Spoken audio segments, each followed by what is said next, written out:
اللہ کی راہ میں خرچ کرنا. جہاں تک معاملہ اللہ کی راہ میں خرچ کرنے کا ہے تو ہم میں سے اکثر لوگ یہ سمجھتے ہیں کہ یہ آپشنل ہے، مطلب یہ کوئی ضروری چیز نہیں ہے. کوئی خرچ کر لے تو بہت بڑا دیندار آدمی ہے اس لیے کہ خرچ کر رہا ہے، اور کوئی نہ بھی خرچ کرے تو بہرحال اس میں کوئی حرج نہیں ہے اور کوئی قباحت نہیں ہے اور کوئی بری بات نہیں ہے.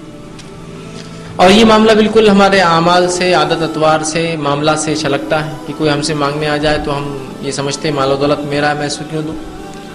کوئی ہم سے ادھار مانگنے آ جائے تو یہ حال ہوتا ہے. کوئی اگر ہم سے مانگنے آ جائے، لینے آ جائے تو پھر تو ایک نئی مصیبت کھڑی ہو جاتی ہے کہ ہم اس کو کس طرح سے ٹالے، کس طرح سے اس کو وہ کرے. پھر رہا غریبوں کا معاملہ، مسکینوں کا معاملہ، محتاجوں کا معاملہ، مسافروں کا معاملہ، مانگنے والوں کا معاملہ، اور اسی طرح جو اپاہج ہیں، یتیم ہیں، بیوائیں ہیں، اور کیا کچھ نہیں ہے. سماج اور سوسائٹی میں ایسے کتنے لوگ ہیں جن کو پیسے کی ضرورت ہوتی ہے یا پیسے کے بغیر جو ہے پریشان ہیں. تو ہم یہ سمجھتے ہیں کہ خرچ کرنا یہ نفلی عبادت ہے، بس کر لیے تو ٹھیک، نہ کرے تو کوئی اس کی خاص پکڑ اور پوچھ نہیں ہے. اچھا، اب وہ لوگ جو خرچ کرنے کو ترجیح دیتے ہیں اور خرچ کرنا پسند کرتے ہیں، ان کا شیوا، ان کا طریقہ یہ ہے کہ اگر خرچ کرنے کی بات کی جائے، اللہ کے راہ میں خرچ کرنے کی بات کی جائے تو بس 2 سے 3 چیزیں ان کے نظر کے سامنے ہوتی ہیں. اس کے علاوہ کچھ نظر نہیں آتا ان کو. کہ خرچ کرنے کا جو یوں ہی کہا جائے تو کہیں گے ہمارے علاقے میں سب مسجدیں بنی ہوئی ہیں، مطلب خرچ کرنے کی ضرورت نہیں اس لیے کہ مساجد بنی ہوئی ہے. یا مدارس جو ہمارے علاقے میں نہیں تو ہم کہاں خرچ کریں. بس مسجدیں اور مدرسے ہی ایسا لگتا ہے 2 جگہ ہے جہاں خرچ کرنے والا اللہ کے راہ میں خرچ کر رہا ہے. حالانکہ میں اس کے خلاف نہیں ہوں، یہ بھی ایسی جگہ ہے جہاں خرچ کیا جا سکتا، لیکن صرف یہی ایسی جگہ نہیں ہے جہاں خرچ کرنا ہے. دونوں میں فرق ہے. مدارس ہے، مکاتب ہے، مساجد ہے، بالکل اس پہ خرچ کرنا چاہیے، یہ بھی اللہ کے راہ میں خرچ کرنا ہے. لیکن صرف یہی خرچ کرنا اللہ کے راہ میں خرچ کرنا نہیں، اس کے علاوہ بھی بہت ساری چیزیں جہاں خرچ کرنا اللہ کے راہ میں خرچ کرنا مانا جاتا ہے. تو ہم لوگ مکمل طور سے اس چیز کو بھلا بیٹھے ہیں، اور جو کچھ خرچ کرنے کا معاملہ جو کچھ لوگ کر رہے ہیں بس وہ یہ 2 چیزیں ہی، مدرسہ اور مسجد.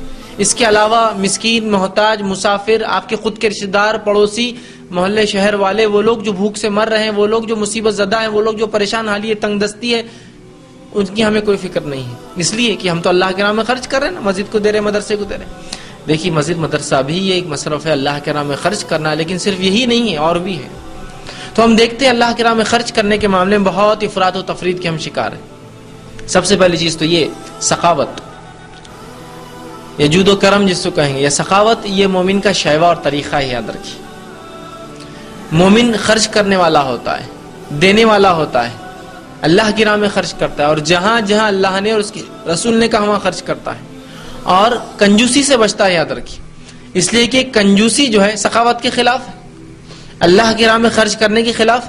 تو مومن کنجوس نہیں ہوتا، یاد رکھیے وہ اللہ کے راہ میں خرچ کرنے والا ہوتا ہے. اس لیے کہ کنجوسی ایک بری بات ہے، کنجوسی ایک بری عادت ہے، اور مومن اپنے اندر اچھی عادتوں کو رکھتا ہے. یاد رکھیے اچھی عادتوں کو سنوارتا ہے، اچھی عادتیں اپنے نفس میں ڈالتا ہے. اس لیے کہ اچھی عادتیں، یاد رکھیے، وہ آگے بڑھتی ہیں، نسل در نسل اچھی عادتیں آگے جاتی ہے. یاد رکھیے تو مومن کنجوسی نہیں کرتا، مومن سخاوت سے اپنا ہاتھ نہیں روکتا، بلکہ وہ اس مال کو خرچ کرتا ہے. اور اس لیے خرچ کرتا ہے کہ وہ یہ کہتا ہے اور یہ سمجھتا ہے، اس کا یہ عقیدہ ہے کہ یہ مال اللہ کی ایک نعمت ہے. جس طرح سے اللہ نے مجھے ہزاروں ہزار نعمتیں دی ہے، اس میں سے ایک عظیم نعمت مال بھی ہے، اور لہٰذا مجھے دیا ہے، تو اس میں کون سا میرا خود کا کیا ہے.